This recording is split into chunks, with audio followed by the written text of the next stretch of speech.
A state of shock is not just what happens to us when something bad happens. It's what happens to us when we lose our narrative, when we lose our story, when we become disoriented. What keeps us oriented and alert and out of shock is our history. So a period of crisis like the one we're in is a very good time to think about history, to think about continuities, to think about roots. It's a good time to place ourselves in the longer human story of struggle.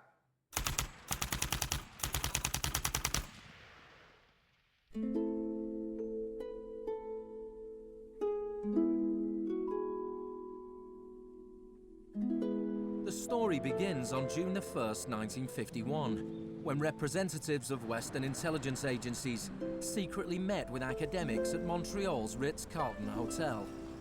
This meeting contributed to military-funded research into the effects of sensory deprivation at McGill University. Sensory deprivation really is a way of producing extreme monotony. It causes loss of critical capacity. The thinking is less clear. The subject complains that he can't even daydream. When you have college students that can't daydream, they're in a bad way. I began to think while we were doing our experiments that it's possible that something that involves physical discomfort or even pain might be more tolerable than simply the deprivation conditions that we studied. Hebb decided to stop work on the research. But I had no idea when I suggested that what a vicious weapon, potentially vicious weapon, this could be. These are the days and hours are the occasions. But experiments at McGill continued under the ambitious head of psychiatry, Dr. Ewan Cameron. What he did was much more than what we had done. We did our work strictly with the understanding that the subject could get up and walk out at any point he wished to, and some of them did. Cameron's patients were not so lucky. The Allen Memorial Institute, where he worked, began to resemble a macabre prison, where Cameron performed bizarre experiments on his psychiatric patients. Cameron wanted to de-pattern or wipe clean his patient's mind, so he could rebuild them from a blank slate. Janine Huard was a young mother of 4, suffering from postnatal depression. I used to shiver when they told me about, you're going to get a shock treatment tomorrow. I used to shiver. I was so scared of it.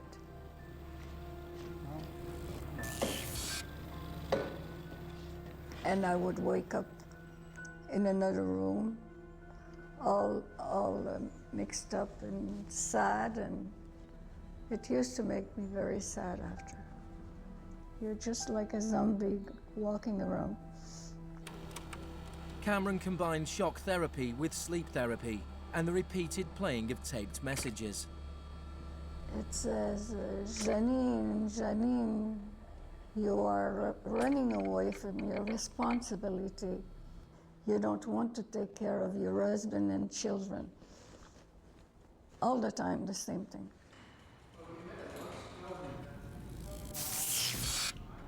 It sounds like you were being interrogated. Yes, interrogation, but for what purpose?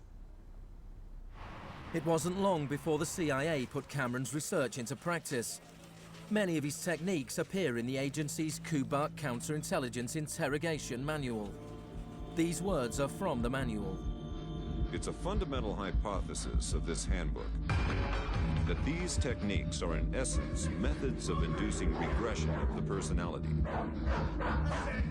There is an interval, which may be extremely brief, of suspended animation, a kind of psychological shock or paralysis.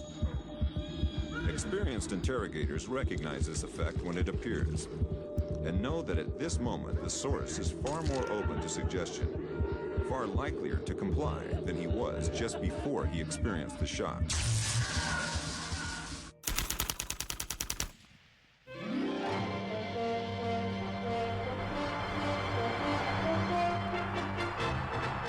At the same time as Ewan Cameron was conducting his experiments in Montreal, an exponent of another kind of shock was working not so far away. Milton Friedman was teaching economics at the University of Chicago. He believed economic shock therapy could encourage societies to accept a purer form of deregulated capitalism. In October 2008, in the midst of the biggest financial crisis since 1929, Naomi Klein went to the University of Chicago to talk about Milton Friedman. When Milton Friedman turned 90, the Bush White House held a birthday party for him. And everyone made speeches, including George Bush.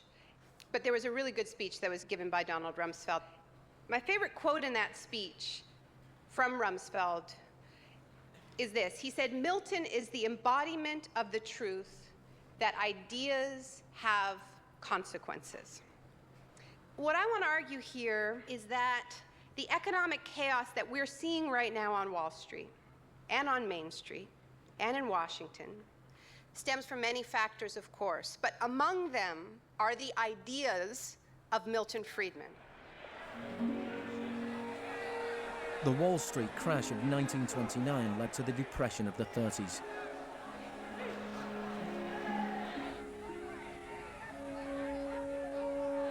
Central to Friedman's thesis was his opposition to the New Deal, announced by President Franklin Roosevelt in his inaugural speech. Our greatest primary task is to put people to work. This is no unsolvable problem if we face it wisely and courageously. Let me assert my firm belief that the only thing we have to fear is fear itself. Influenced by the economist John Maynard Keynes, Roosevelt started a program of public employment to get people back to work. Today, depression is a fading memory. Millions of men and women have found employment, and with it, confidence and hope. It wasn't that simple. The Depression lasted into World War II. But after the war, the Marshall Plan spread Keynes's model of government regulation and intervention to Europe.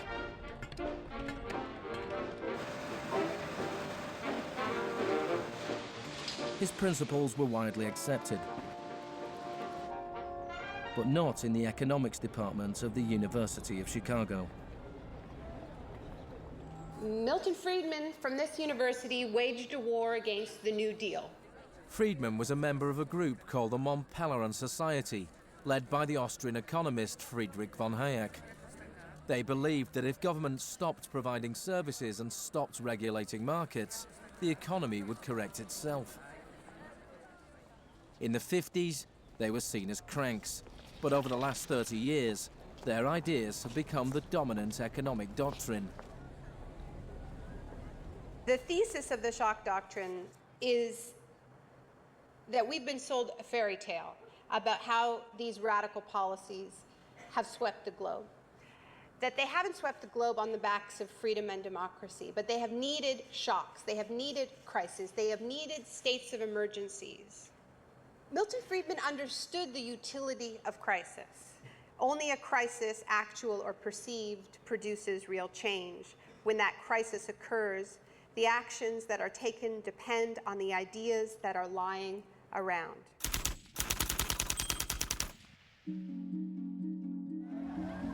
It was in Chile that Friedman's disciples first learned how to exploit a large-scale shock or crisis. Usually the official storytellers of neoliberalism, the official publicists, don't even mention Chile. They start the story with Thatcher and Reagan because it's much more flattering that way. In the 50s and 60s, Chile's progressive developmental policies were a beacon in the region. The government invested in health, education, and industry. American corporations were worried their investments would suffer.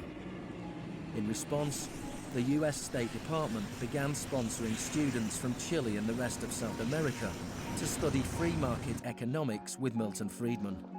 The University of Chicago had a joint arrangement with the Catholic University of Chile, under which a great many Chilean students came to the University of Chicago, were trained by us, and received PhDs. These students went back and taught in Chile. the Catholic University Economics Department in Santiago became a little Chicago school. Arnold Harberger, the economist in charge of the program, described himself as a seriously dedicated missionary. In 1970, Salvador Allende's Popular Unity government won the election on a platform of nationalization of large sectors of the economy. Chile's phone company was majority owned by the US corporation ITT. It spearheaded attempts to stop Allende becoming president. It had the support of Richard Nixon in the White House. I was not there, but I can tell you what we now know to be a fact. He ordered the CIA to prevent Allende from assuming the presidency. And indeed, they tried to get me to lean on the Chilean military right after Allende was elected. Despite the efforts of the CIA, Allende was sworn in as president.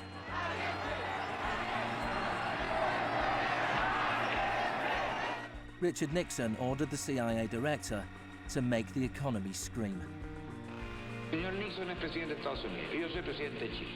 Yo no tendré un término despectivo contra el señor Nixon mientras el señor Nixon respete al presidente de Chile. Preparations began for the military coup. The Chilean Chicago boys started work on a 500-page economic blueprint called the BRIC. With US funding, everything was done to destabilize the economy. Truck drivers went on strike, bringing factories and shops to a standstill. There was a failed coup attempt on June the 29th, 1973. And then on September the 11th, with General Pinochet leading the army, the assault began on the presidential palace.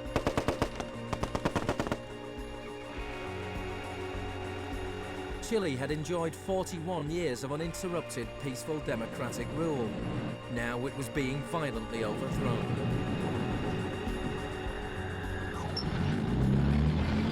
Pinochet and his supporters described the coup as a war.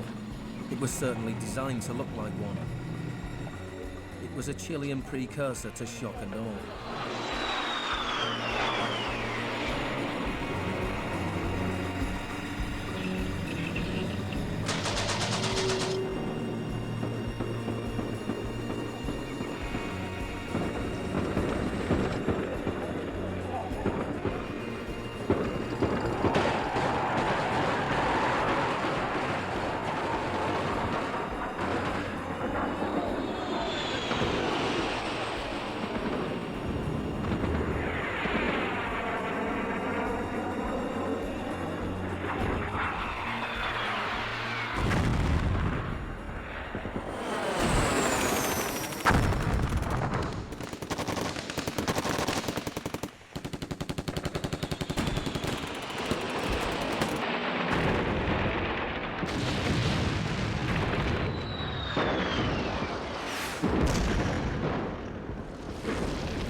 Fuerzas Armadas y de Orden, solo bajo la inspiración patriótica de sacar al país del caos que en forma aguda lo estaba precipitando el gobierno marxista de Salvador Allende. The Chicago boys delivered their economic blueprint, the BRIC, to Pinochet.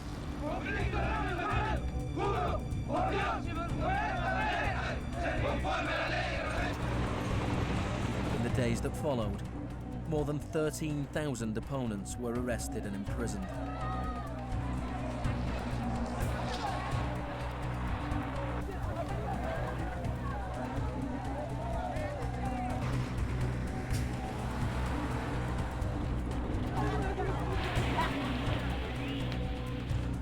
Thousands of prisoners were held in the National Stadium.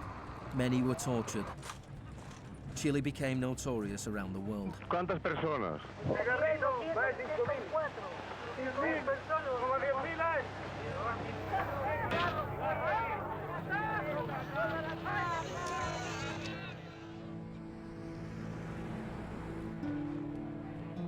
At the beginning of November, 5,000 prisoners were released. The 900 they left behind were transferred to other detention centres.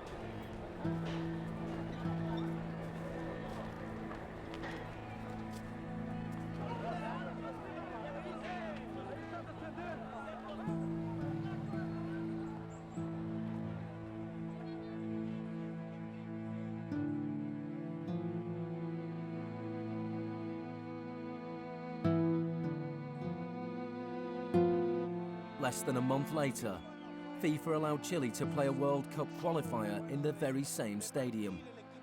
Their opponents, the Soviet Union, refused to play there, so Chile were allowed to score into an open goal and went through to the 1974 World Cup finals.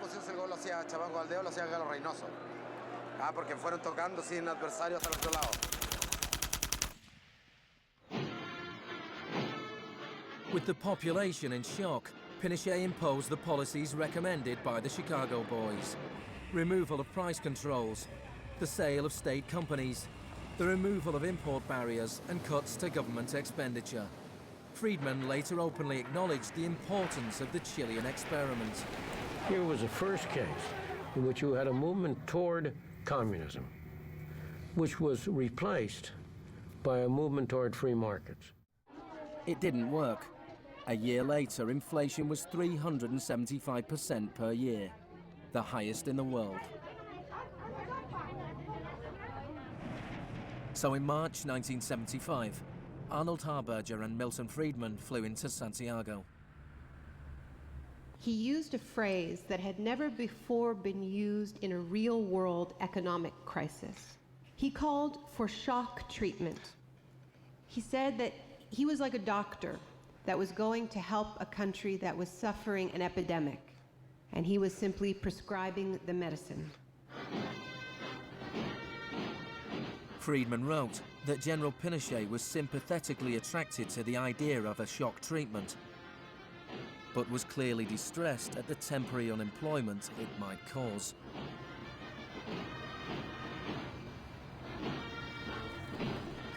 It rapidly became clear that Friedman's economic policies benefited the wealthy at the expense of the poor. It was calculated that a family trying to live on the average wage had to spend 74% of its income on bread. Items such as bus fares or milk became luxuries, and Pinochet got rid of free milk in school, a move that echoed the controversial policy of the young education minister in Britain, who would later become his friend.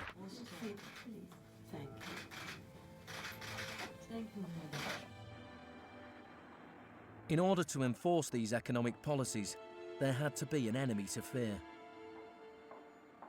Tampoco creo yo que se haya triunfado totalmente sobre el marxismo. El marxismo es como un fantasma. Cuesta mucho tomarlo. Mejor dicho, no se puede tomar.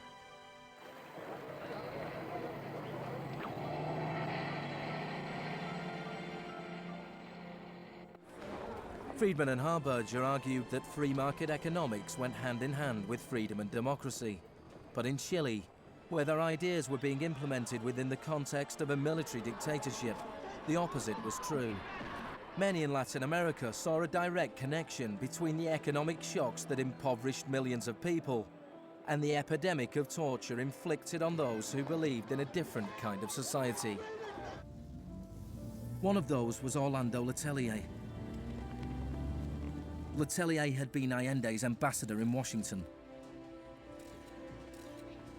He spent a year in one of Pinochet's prisons before being exiled back to America.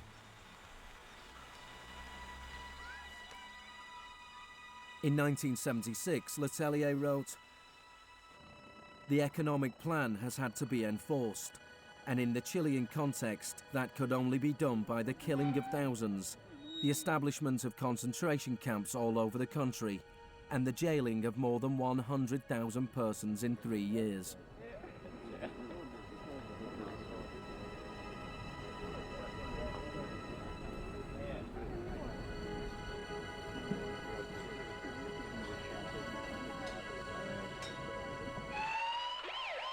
Less than a month later, Letelier was killed by a car bomb.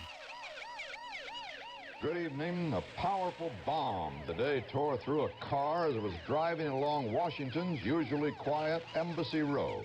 The Chilean was Orlando Letelier, who also had been foreign minister during the last months of the late Salvador Allende's Marxist regime. Richard Roth reports. Michael Townley, a member of Pinochet's secret police, was behind the bombing. He'd entered the US on a false passport with the knowledge of the CIA. Michael, buenas noches. Buenas noches, Pablo. La opinión del Poder Judicial chileno, ¿hay confianza en él? Mire, yo confío plenamente en la justicia chilena como patriota y luchador antimarxista y juntista por sobre todas las cosas. Despite his confidence, Townley was extradited to the US and convicted of Letelier's murder. Pinochet ruled Chile as a military dictator for 17 years, but in a frank interview, Harberger remained in denial. You cannot have a repressive government for long within a genuinely free economic system.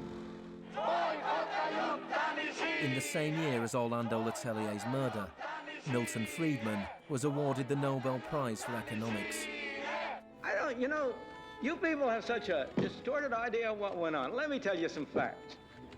Number one, I was offered 2 honorary degrees by universities in Chile before I went down. I refused to take them because those universities were being supported in part by public funds, and I did not want to appear in any way to provide any support to the political system in Chile. I'm not a representative of Chile. I'm not an advisor to Chile. I have no commitments to the government of Chile.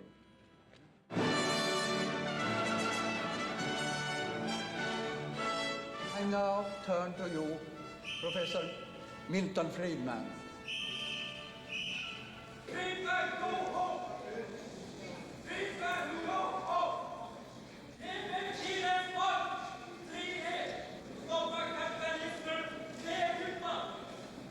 I am very sorry for this incident. It could have been worse.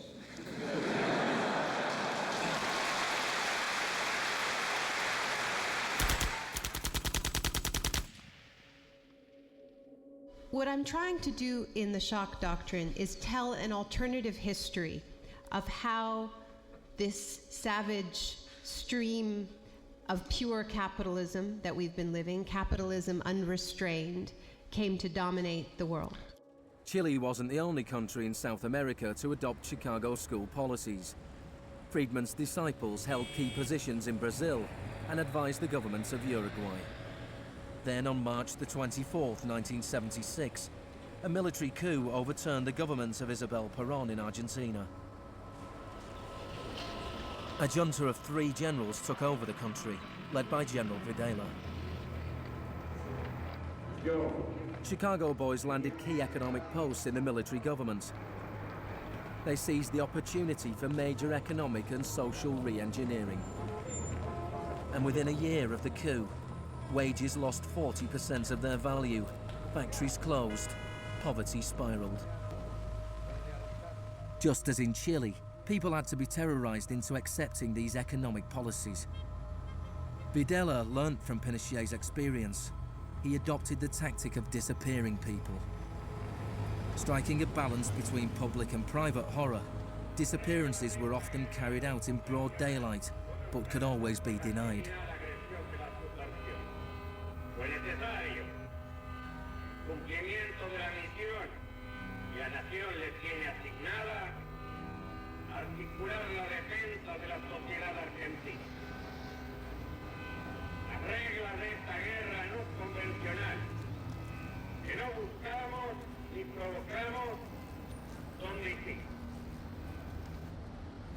Many of the techniques used by the Chilean and Argentinian military had been learnt in the US-run School of the Americas.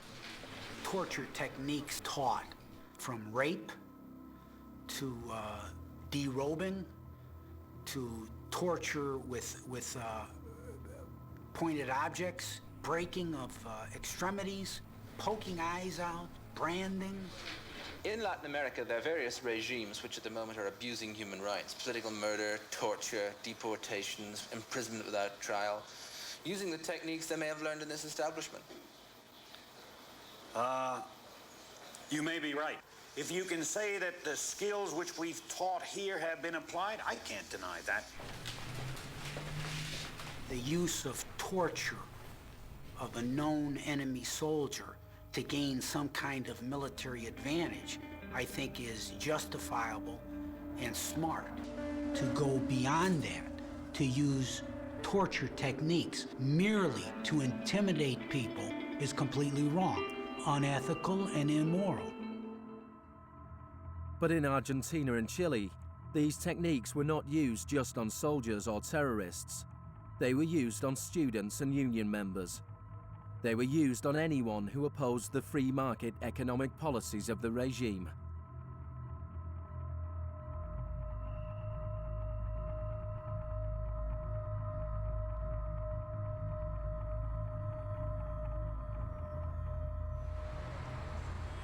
In 1978, the Argentine junta hosted the World Cup.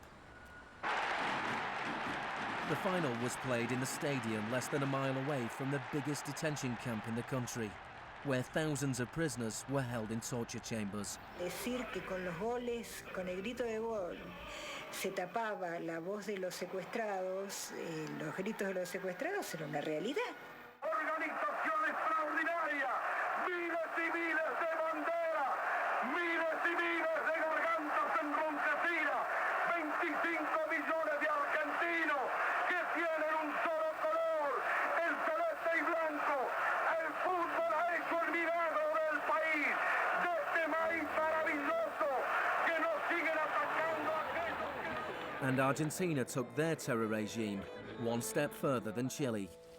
Among the disappeared were hundreds of pregnant women who were allowed to give birth before being murdered. De todas aquellas mujeres que estaban embarazadas, les permitieron tener a sus hijos para una vez que nacieran sacárselos. Y eso sucedió con 500. Yo soy uno de esos 500. Those children, many of whom were raised by families connected to the military, were a powerful reminder of the junta's project to re-engineer an entire society.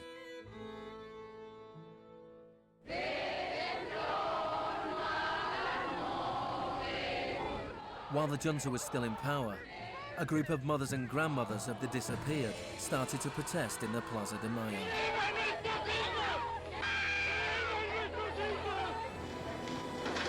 They turned detective, searching for the disappeared children. After the junta collapsed, some were found and reunited with their families. Occasionally they found remains. Mostly they found nothing.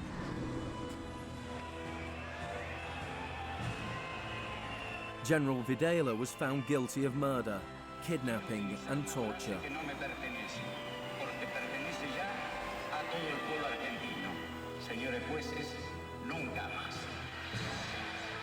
He was sentenced to life in prison.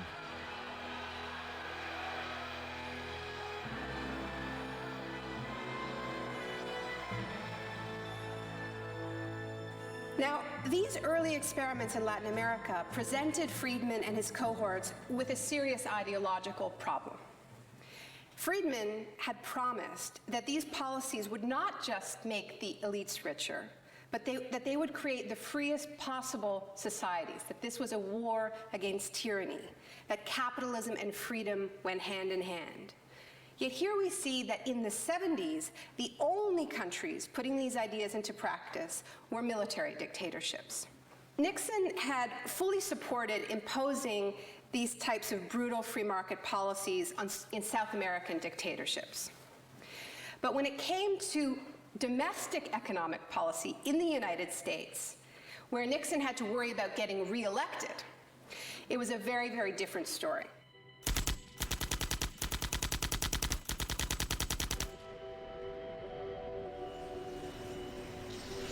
Friedman enjoyed a friendly relationship with Nixon.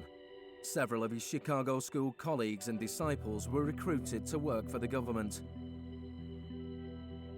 Donald Rumsfeld was one of them. So help me God. Congratulations. Thanks.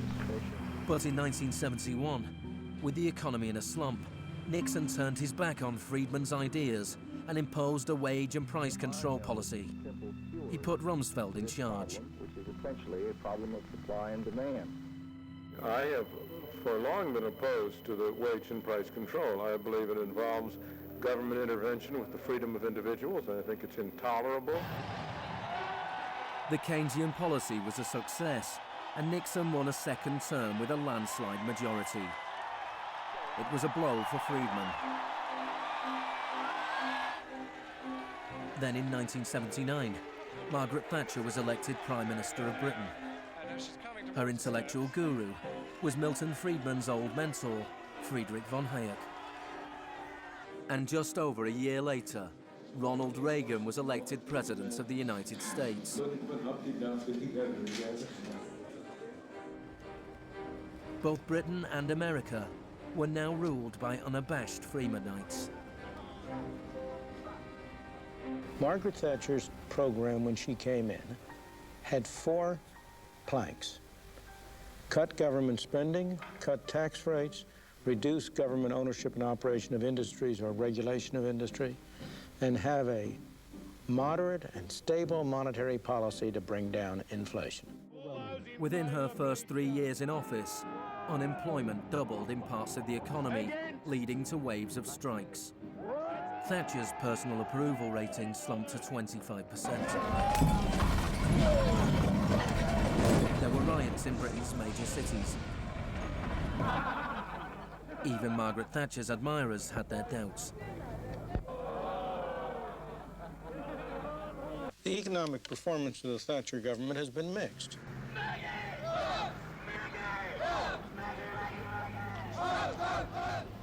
To those waiting with bated breath for that favorite media catchphrase, the U-turn, I have only one thing to say.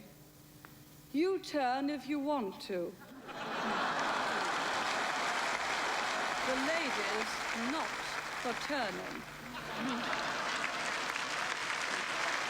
Friedrich von Hayek urged Thatcher to copy Pinochet's economic shock therapy policies.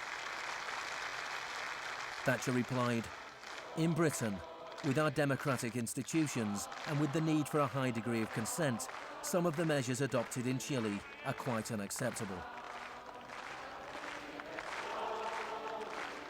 Thatcher's profound unpopularity seemed to be proving once again that free market fundamentalism was simply too unpopular, too directly harmful to too many people to survive in a democratic state where governing requires getting the consent of the governed, unlike a military dictatorship. What pulled Thatcher back from the abyss and ultimately saved the project was a crisis. Indeed, it was the ultimate crisis. It was a war. We are here because for the first time for many years, British sovereign territory has been invaded by a foreign power. The government has now decided that a large task force will sail as soon as all preparations are complete.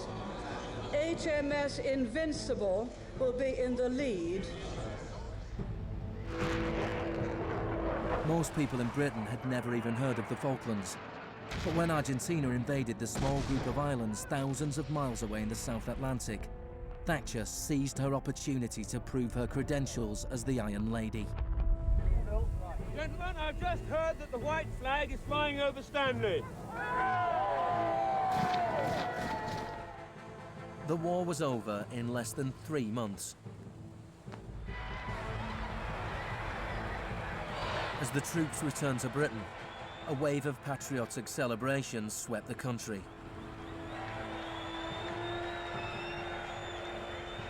Thatcher won the 1983 elections with a massive majority. She could now push through a form of the economic shock therapy witnessed in Chile.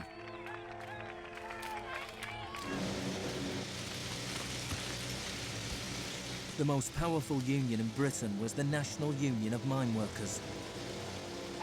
When the National Coal Board tried to close pits down, the miners went on strike. Parts of central London are brought to a halt as thousands of miners and sympathizers march through the city in support of the miners' strike. It's Britain's longest and most bitter since 1926, and the most expensive ever. The strike lasted almost a year. Thatcher used every means at her disposal to destroy the union.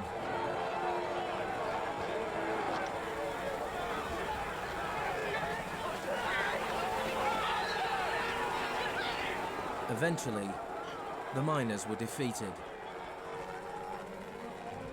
Thatcher used this victory to bring the Chicago School Revolution to Britain. A series of glossy commercials promoted a massive program of privatizations.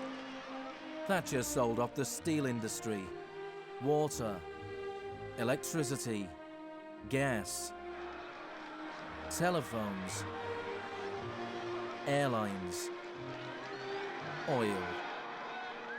Public housing was sold off. Council services put out a tender.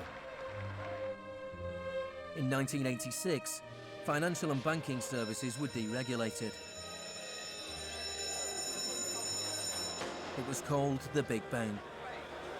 No one here tonight needs reminding that the Big Bang is only a beginning. In Britain, before Thatcher, a CEO earned 10 times as much as the average worker. By 2007, they earned more than 100 times as much.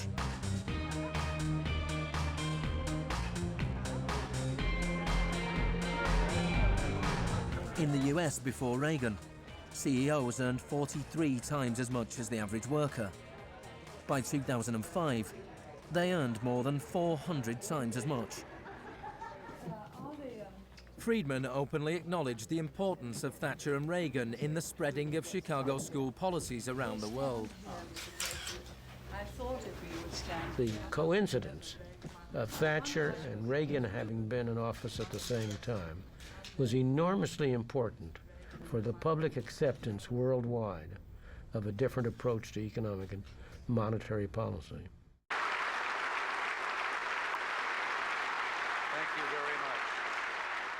What I'm describing now is a plan and a hope for the long term. The march of freedom and democracy, which will leave Marxism, Leninism on the ash heap of history as it has left other tyrannies which stifle the freedom and muzzle the self-expression of the people.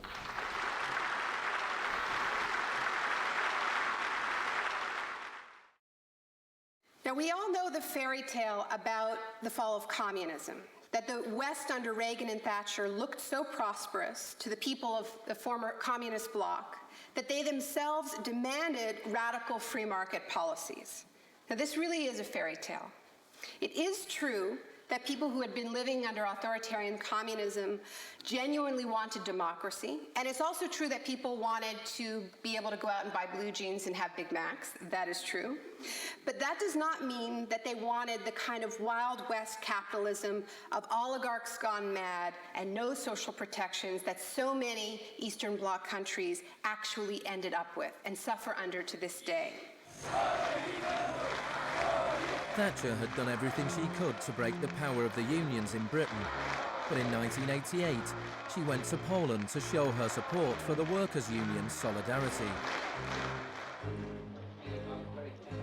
How do you see the process from where you are now to where you want to be? Strikes in Poland led to Solidarity being allowed to contest a general election in June 1989. This triggered a wave of demonstrations throughout Eastern Europe.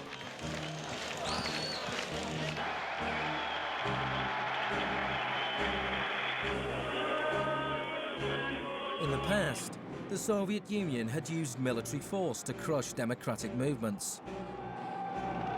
But the Soviet Union had a new type of leader, Mikhail Gorbachev, who was committed to glasnost and perestroika. He talked about a third way, a gradual transition to Scandinavian-style social democracy, something between free market capitalism and communism. Gorbachev charmed the public and politicians of the West.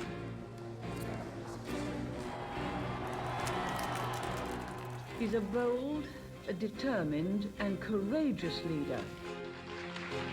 Gorbachev stood and watched as one by one the old communist regimes collapsed.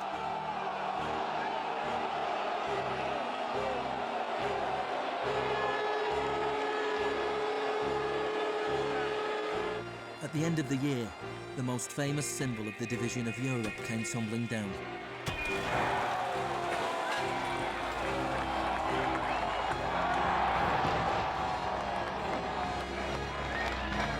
For Friedman and the Chicago boys, a whole new world opened up. In the Soviet Union, Gorbachev was hoping to gradually reform the Russian economy. In 1991, Gorbachev was invited to the G7 summit in London. He was hoping for financial support for his gradual economic reforms. Instead, he was told that unless he embraced radical shock therapy, there would be no aid at all. Thank you, Mr. President. That's not a little close. The next month, there was a coup attempt against him. A group of Communist Party hardliners placed Gorbachev under house arrest in his holiday home in the Crimea. Tanks surrounded the White House, the Russian parliament.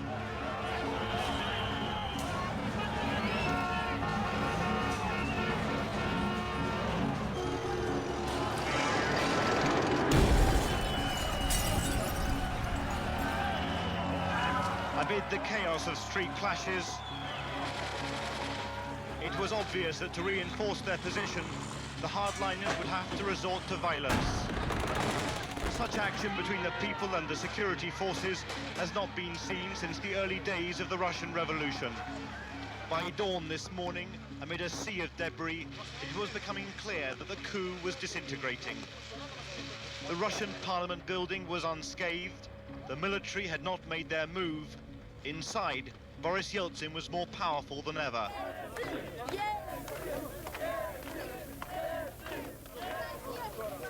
This was Yeltsin's finest hour.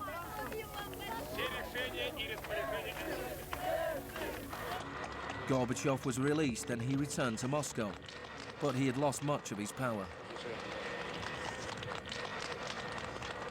Я выражаю признательность за принципиальную позицию россиянам, президенту России Борису Николаевичу Ельцину. In December 1991, the Soviet Union was dissolved, a profound shock for the Russian people. Yeltsin was now in charge of economic policy for the Russian Federation. The free market came to Russia. There was chaos. The adoption of Chicago school policies in Russia marked the beginning of a new chapter in the free market crusade. It was all shock, no therapy.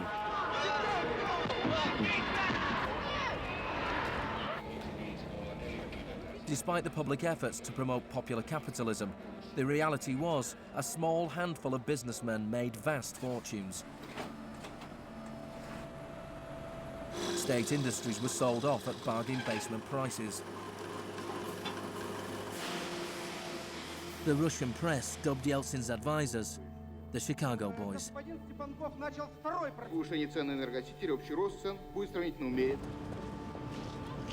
Yeltsin's shock therapy meant that in 1992, the average Russian consumed 40% less than in 1991. A third of Russians fell below the poverty line, and wages weren't paid for months. One expert today predicted 140 million Russians will soon be living below the poverty line. Corruption was rife. Organized crime boomed. Moscow became the new Wild West.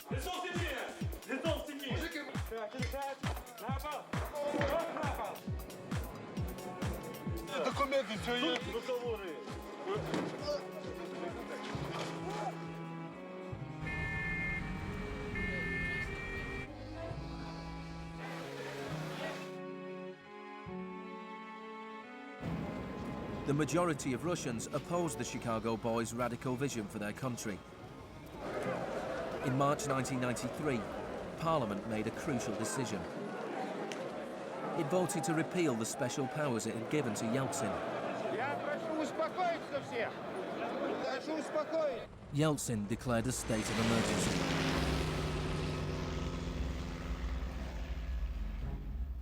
The Constitutional Court ruled that it was illegal.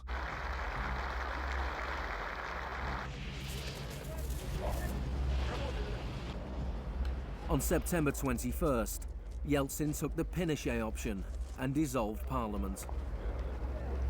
Сегодняшнего дня прерывается осуществление законодательной, распорядительной и контрольной функций съезда народных депутатов.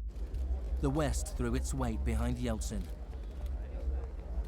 We feel that Boris Yeltsin is the best hope for democracy in Russia.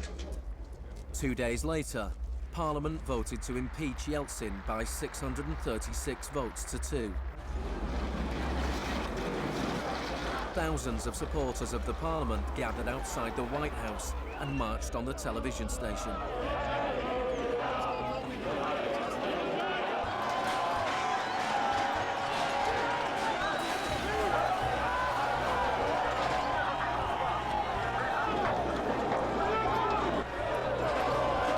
It looked like the supporters of Parliament were winning.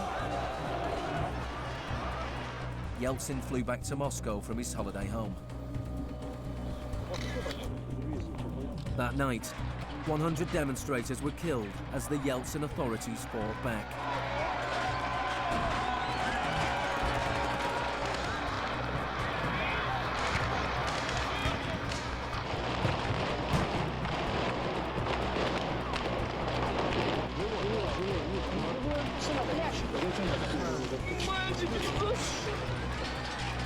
On the 4th of October, he ordered troops to storm the White House, shelling the very building he had defended 2 years earlier.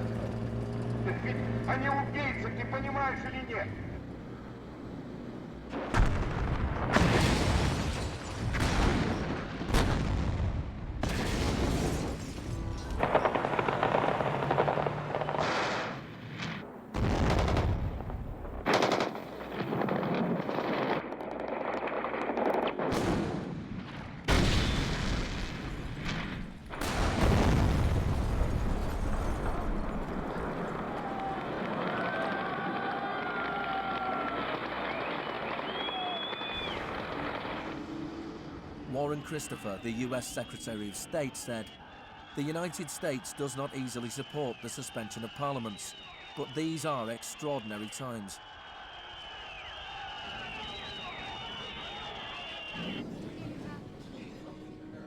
Yeltsin now had absolute power. With the advice of his Chicago boys, he ruled through a form of crony capitalism. Even more state industries were sold off, creating a new class of billionaire businessmen with huge political influence, the oligarchs. By 1998, 80% of Russian farms were bankrupt and 70,000 state factories were closed. In 8 years, the number of people living in poverty increased by 72 million. Meanwhile, Moscow would go on to have more billionaires than any other city in the world.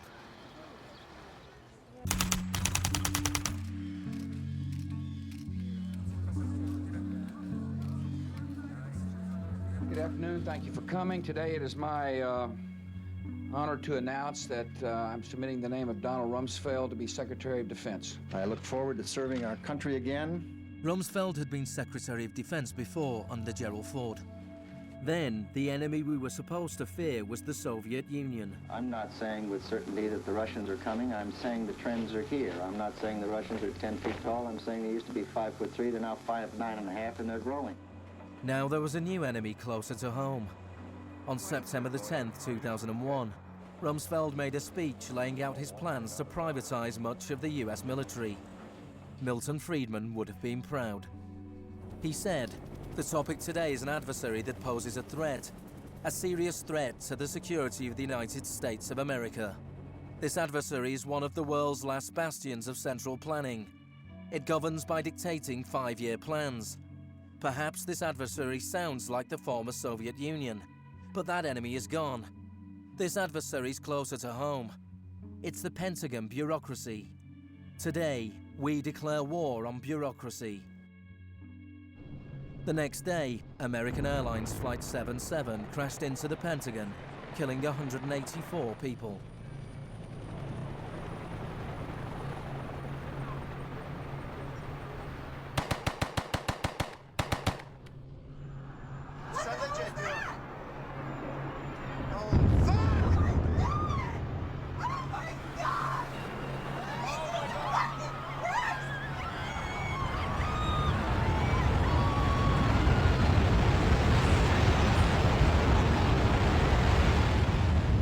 Think about that feeling after those attacks.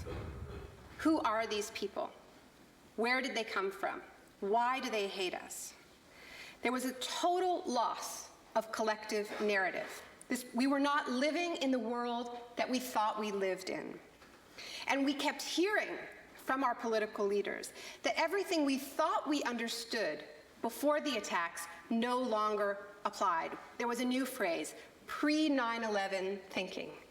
And what happened in that moment is that suddenly news stories sort of magically appeared, that we were in a clash of civilizations. That's the world that we suddenly lived in.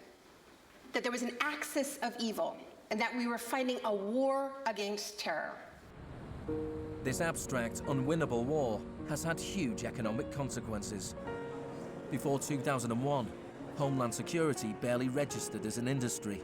Today, it is bigger than Hollywood and the music industry combined. Between September the 11th, 2001 and 2006, the Department of Homeland Security handed out $130 billion to private contractors. This is the disaster capitalism complex, a new economy built on fear. This will be a monumental struggle of good versus evil.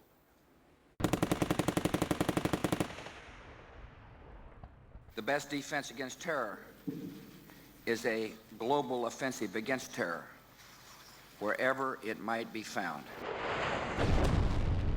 The first phase of this war was the bombing of Afghanistan.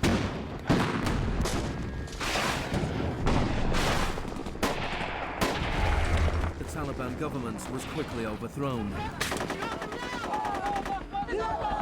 The aftermath of the war was more complicated. Our fight against terrorism began in Afghanistan, but it will not end there. We're primarily looking at detainees that we can use. We're collecting intelligence.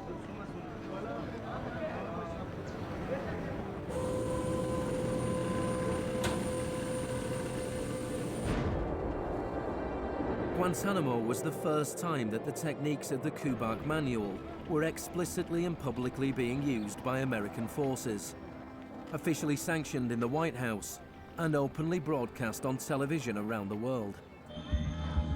Isolation, both physical and psychological, must be maintained from the moment of apprehension. The capacity for resistance is diminished by disorientation.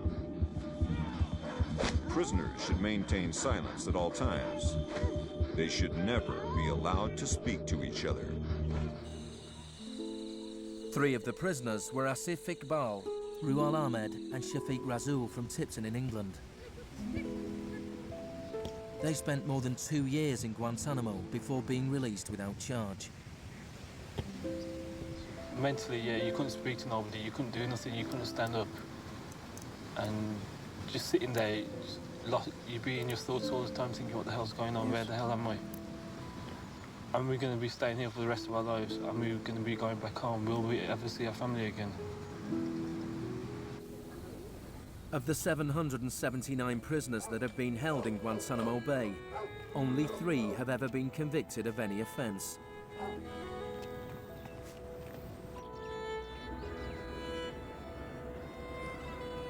Well, the only thing I know for certain is that these are bad people.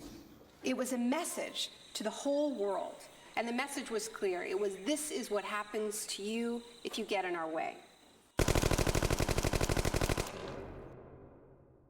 The war on terror is not about one man, and it is not about one country. There were many justifications given for the invasion of Iraq. But if the US had really wanted to attack a country where the leaders of Al-Qaeda were thought to be hiding, which had nuclear weapons and was selling nuclear technology to other countries, then Pakistan would have been the obvious choice. It had close connections to the Taliban and was being run by a military dictator. Instead, George Bush chose to target Iraq, a country with the third largest oil reserves in the world.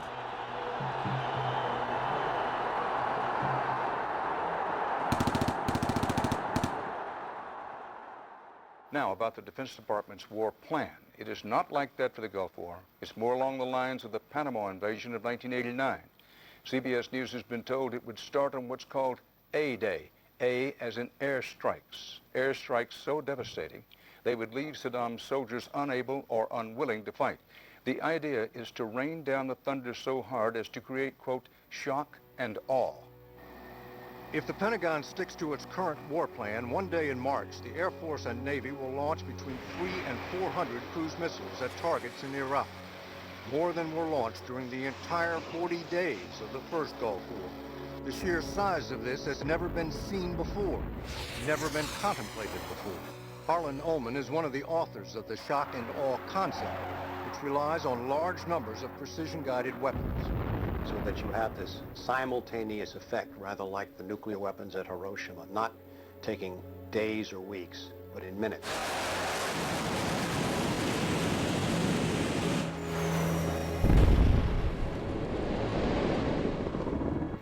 You also take the city down. By that I mean you get rid of their power, their water, and you begin this relentless campaign to wear them down so that 2, 3, 4, 5 days they are physically, emotionally, and psychologically exhausted. Last night, a square mile in central Baghdad seemed like hell on earth. During the first wave of the bombing, the citizens of Baghdad suffered a version of the sensory deprivation described in the Kubart manual. In the chaos that followed the overthrow of Saddam Hussein, the US did little to stop the looting. Some US officials even thought it gave them a head start on dismantling the Iraqi state. John Agresto, Director of Higher Education Reconstruction, said he saw the looting of schools as the opportunity for a clean start. In fact, before sanctions, Iraq had the best education system in the region. 89% of Iraqis were literate. By contrast, in New Mexico, John Agresto's home state, 46% of the population were functionally illiterate. In Iraq, you had 3 distinct forms of shock that were all working together and reinforcing each other. You had the shock of the war, which was immediately followed by economic shock therapy imposed under Paul Bremer. And as resistance to that economic transformation, that very rapid economic shock grew, you had the shock of enforcement, including torture. 3 different kinds of shock.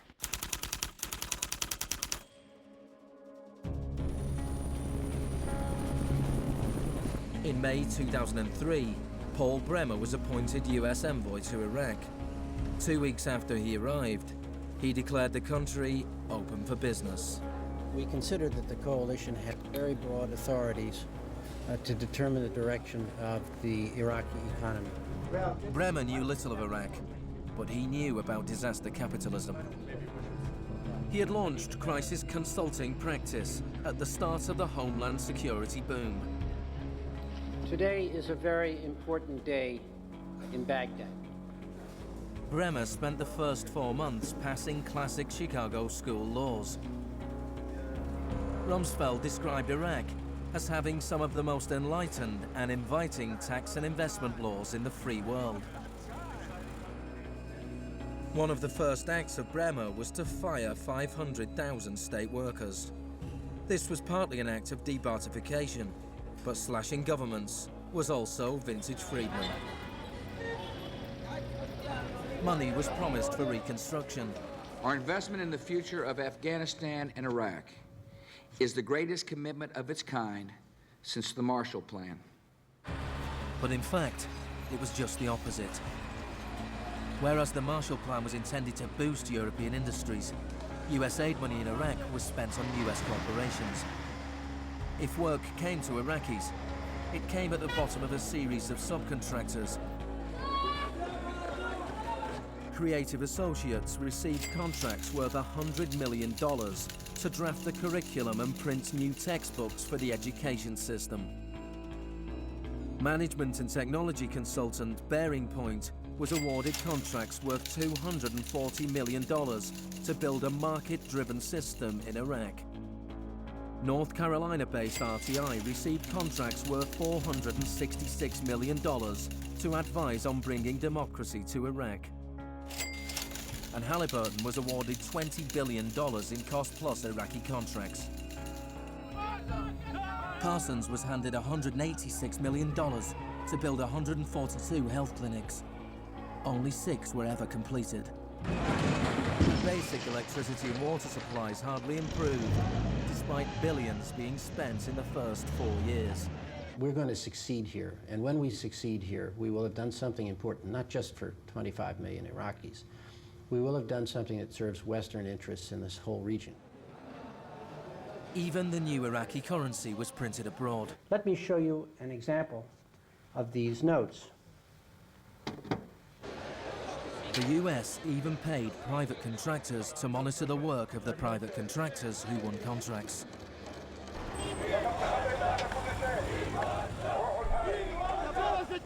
I was in Baghdad in 2004, and this is the period when bombs started to go off regularly in Baghdad. In fact, the night that I arrived, a bomb went off very near a hotel. But what was really striking to me in this period was that despite the violence and despite the chaos, the next day, Iraqis were out in the streets protesting. 19 killed and 100 injured in Najaf. And what they were demanding at this time was elections, the right to actually have a say in what the post-Saddam era would look like. Now, in the early days of the occupation, the protests were peaceful, but as time went on, and the protests didn't have an effect, more and more Iraqis joined the armed resistance.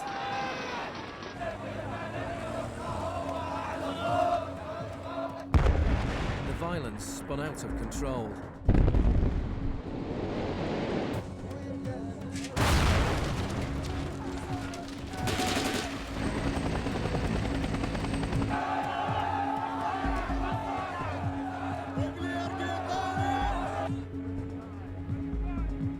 As in South America 3 decades earlier, bodies were often dumped by the roadside as a warning to others. These were Iraq's disappeared.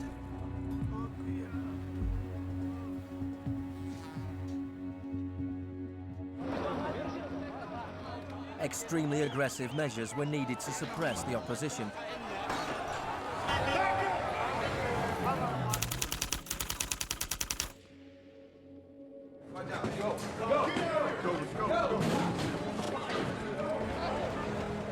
The first 3.5 years of the occupation, 61,500 Iraqis were captured.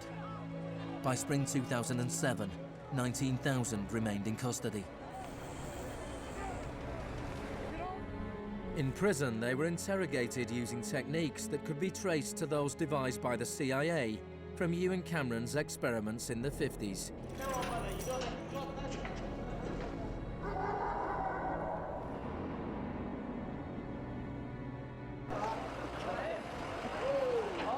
According to the Red Cross, US military officials admitted that between 70 and 90% of arrests in Iraq were mistakes.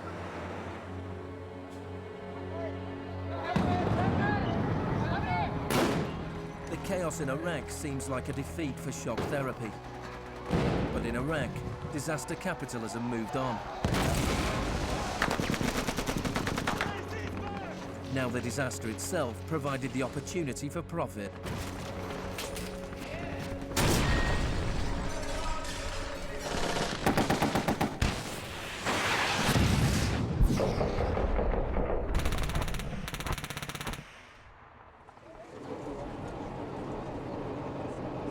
US military spending has almost doubled since 2001, nearing $700 billion per year.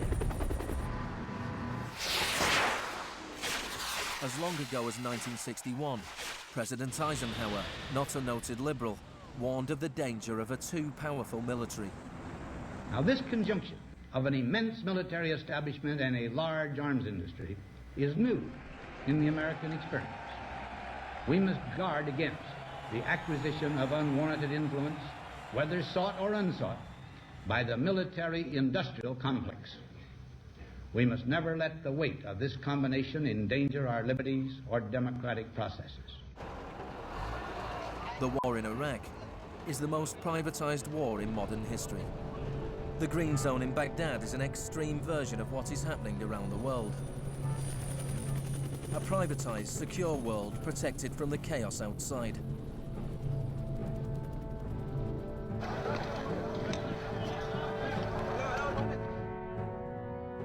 In 1991, in the First Gulf War, for every 100 soldiers, there was one military contractor.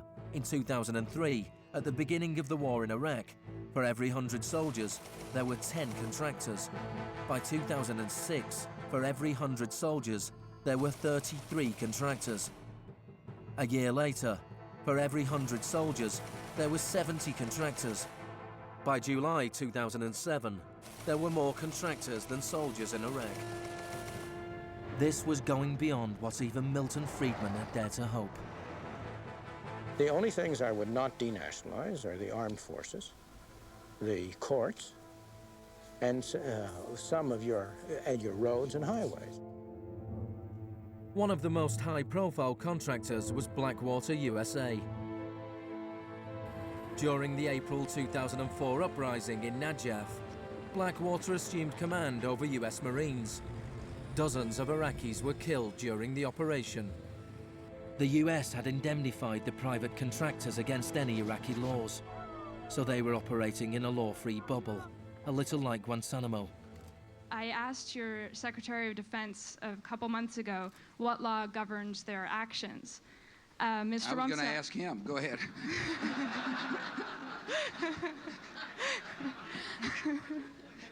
Help. Well, I was hoping. Just as Cameron's shock therapy left his patients confused and broken, so the multiple shocks inflicted on Iraq reduced the country to a lawless, violent, sectarian mess. By the time of Saddam Hussein's execution in 2006, 1,000 Iraqis were being killed each week.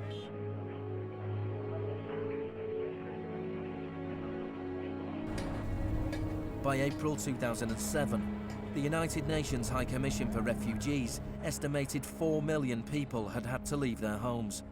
Hundreds of thousands of Iraqis had died. I think the historians will write very clearly that we did a great and noble thing here.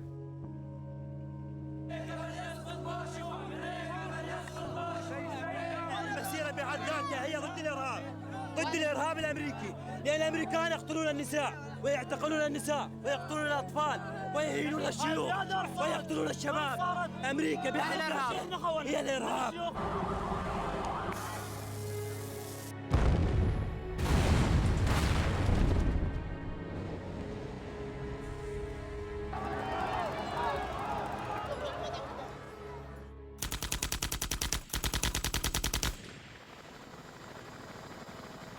When Hurricane Katrina hit New Orleans in August 2005, the world was shocked to witness a sort of disaster apartheid. The economically secure drove out of town, while tens of thousands of the vulnerable were stranded with little or no help from the state. I went to New Orleans while the city was still underwater, and what I saw was that what I had witnessed in Iraq was repeating, not in the aftermath of a war, but in the aftermath of a tremendous natural disaster. Milton Friedman died in 2006. His very last piece of public policy recommendation was an op-ed he wrote for the Wall Street Journal 3 months after Katrina. He said, "Most New Orleans schools are in ruins, as are the homes of children who have attended them. The children are now scattered all over the country. This is a tragedy. It is also an opportunity to radically reform the education system." He was advocating the wholesale privatization of the school system of this city. It was his sort of swan song.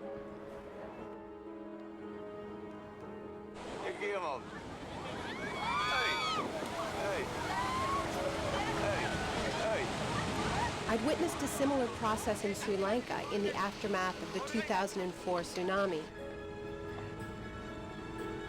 People who lived on the beaches for generations were prevented from returning so that the land could be privatized and sold off to luxury hotels.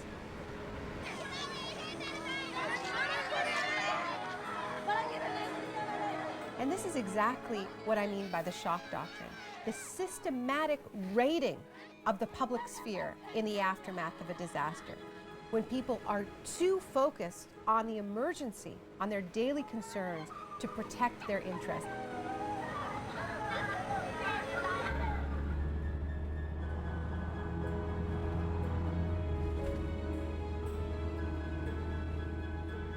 Maybe the first act of resistance is to refuse to allow our collective memory to be wiped. In 2008, Naomi Klein visited Villa Grimaldi with Isabel Morel, the widow of Orlando Letelier. Villa Grimaldi is a memorial to the cruelty of the Pinochet regime and to its eventual defeat. Villa Grimaldi fue el principal centro de tortura mientras se buscaba implementar la política de shock económico. Esta es la que tú señalas en el libro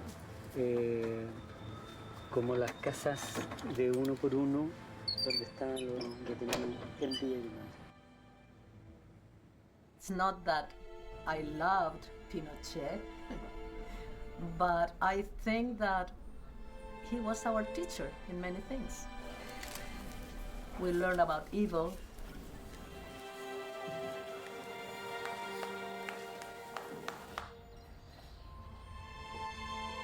In 1998, Pinochet was arrested while he was in London.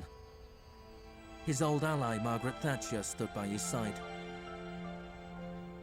I know how much we owe to you.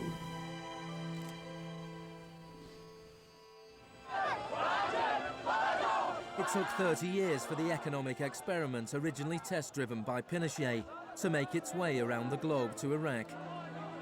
But the similarities between past and present are startling. Between Pinochet's concentration camps and Bush's Guantanamo detention center. Between the disappeared in Chile and those in Iraq. Between the experiments of Ewan Cameron and the torture meted out on the prisoners of Abu Ghraib. These are the days and hours. He erased all the past. That's why he gave electroshocks. All the past from the patient, and he would implant some new ideas. But Janine resisted. In 1988, the CIA agreed to pay compensation to Janine and other victims of Ewan Cameron's experiments. Janine, are you proud that they tried to break you and that you have fought so hard and won? In a way, I am. In a way, I am. Because I must have some willpower seeds in me. It is very, very hard to fight a government. People would tell me, Janine, you don't fight a government. What's the matter with you? They're too big. But I had faith that we would win.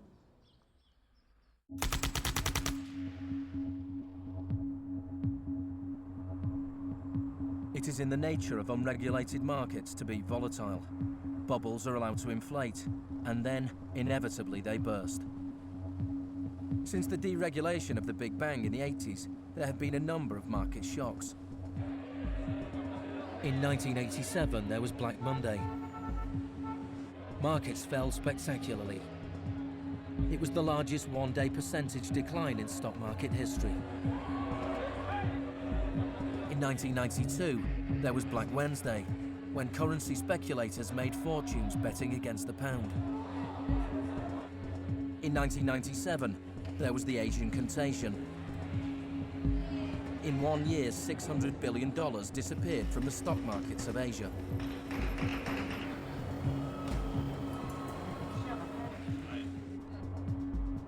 And then, in September 2008, the financial markets imploded.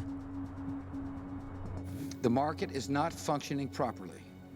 There has been a widespread loss of confidence.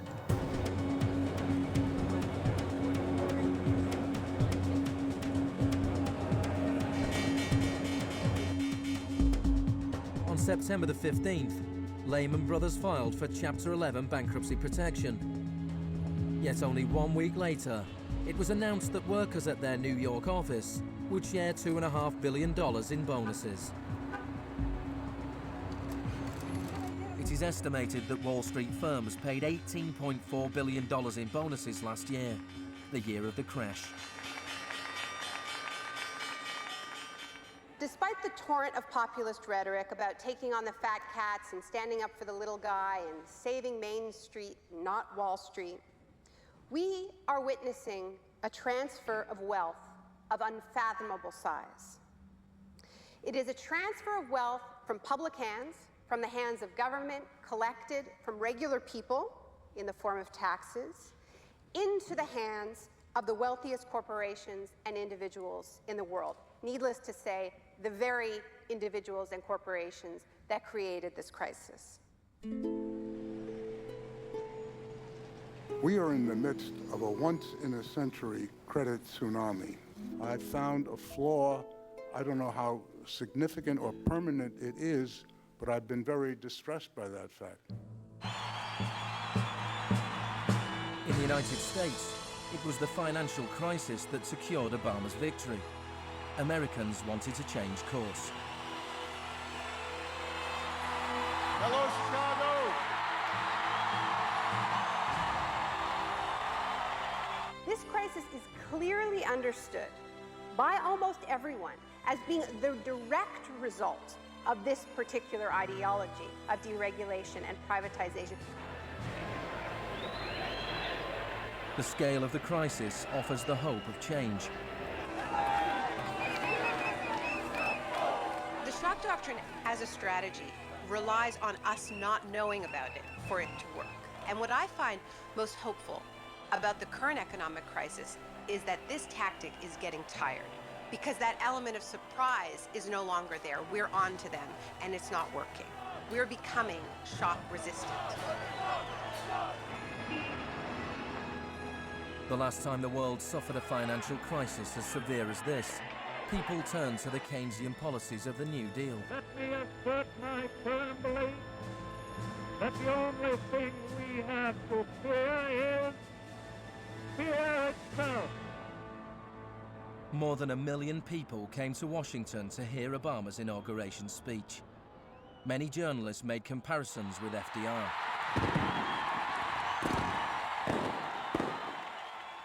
Now, there's been a lot of talk recently about comparing Obama to Franklin Delano Roosevelt.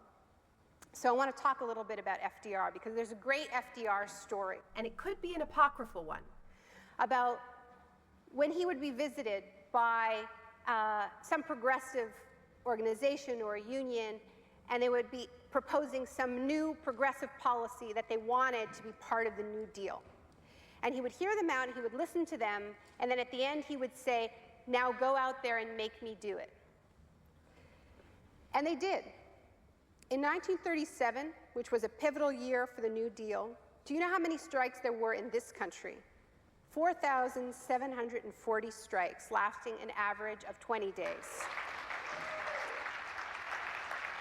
Do you know how many strikes there were in 2007? 21. Now, the other reason to remember this history of struggle is that it tells us something very important, something that we need to remember at this moment when so much is at stake. It teaches us that if we want responses to this economic crisis that leave us with a world that is healthier, that is more just, that is more peaceful, we are going to have to go out there and make them do it. Thank you.